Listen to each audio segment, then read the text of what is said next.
Hello viewers, আসসালামু আলাইকুম। আজকে চলে আসলাম নতুন একটি রেসিপি নিয়ে। আজকে নিয়ে আসলাম বিয়েবাড়ির টকঝাল মিষ্টি আচার রেসিপি। এই আচারটি বানানোর জন্য আমি 2 কেজি পরিমাণ জলপাই নিয়েছি। জলপাইগুলো পরিষ্কার করে ধুয়ে নিয়ে আমি একটি পাত্রে সিদ্ধ হওয়ার জন্য দিয়ে দিচ্ছি। এখন দিয়ে দিচ্ছি সামান্য লবণ আর হলুদ গুঁড়া। পানিটা এমনভাবে দিতে হবে যাতে জলপাইগুলো পানির নিচে ডুবে থাকে। এবার হলুদ আর লবণ আমি পানির সাথে মিশিয়ে নিয়েছি। এবার জলপাই সিদ্ধ হয়ে আসা পর্যন্ত অপেক্ষা করব। জলপাই সিদ্ধ হয়ে আসলে আমি জলপাইয়ের বীজগুলো ফেলে দিয়ে জলপাইয়ের মাড় নিয়ে নিয়েছি। চুলায় একটি পাত্র বসিয়ে পাত্র গরম করে আমি সরিষার তেল দিয়ে দিচ্ছি।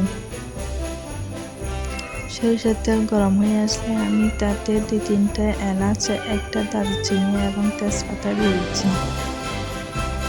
এখানে 4 টেবিল চামচ পরিমাণ রসুন বাটা, 2 টেবিল চামচ পরিমাণ আদা বাটা, 2 টেবিল চামচ পরিমাণ সরিষা বাটা, স্বাদ মতো লবণ আর 2 চামচ চাট মশলা, 1 টেবিল চামচ পরিমাণ হলুদের গুঁড়া আর 1 টেবিল চামচ পরিমাণ মরিচের গুঁড়া দিয়ে ভালোভাবে কষিয়ে নিচ্ছি।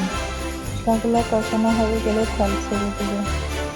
থেকে তেল ছেড়ে দেওয়া পর্যন্ত অপেক্ষা করছি।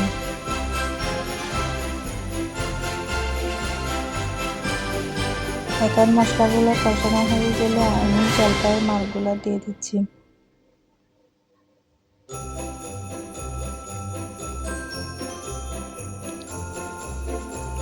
মাড়গুলো ভালোভাবে নেড়েচেড়ে কষিয়ে নেব।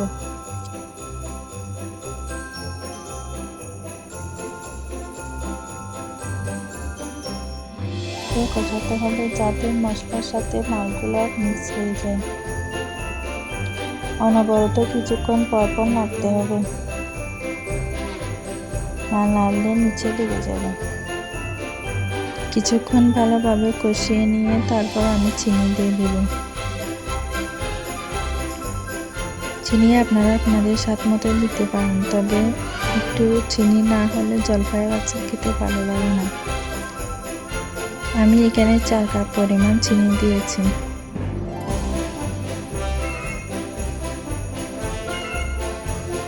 আচারে তেলের পরিমাণ কম হয়েছে বলে মনে হচ্ছে, তাই আমি এখানে আরও কিছু পরিমাণ তেল অ্যাড করে নিচ্ছি।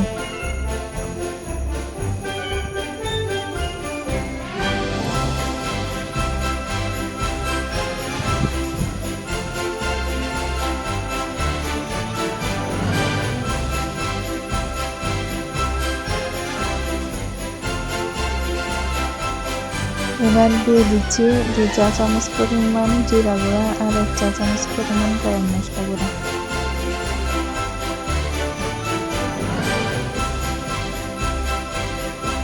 এবার ভালো করে নেড়েচেড়ে কষিয়ে নিচ্ছি। আমি আরও কিছু পরিমাণ তেল অ্যাড করেছি।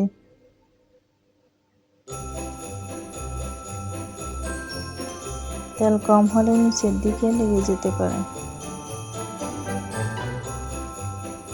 আমি মশলা কষানোর সময় হাফ কাপ পরিমাণ ভিনেগার দিয়ে দিয়েছি, এটা বলতে ভুলে গিয়েছিলাম।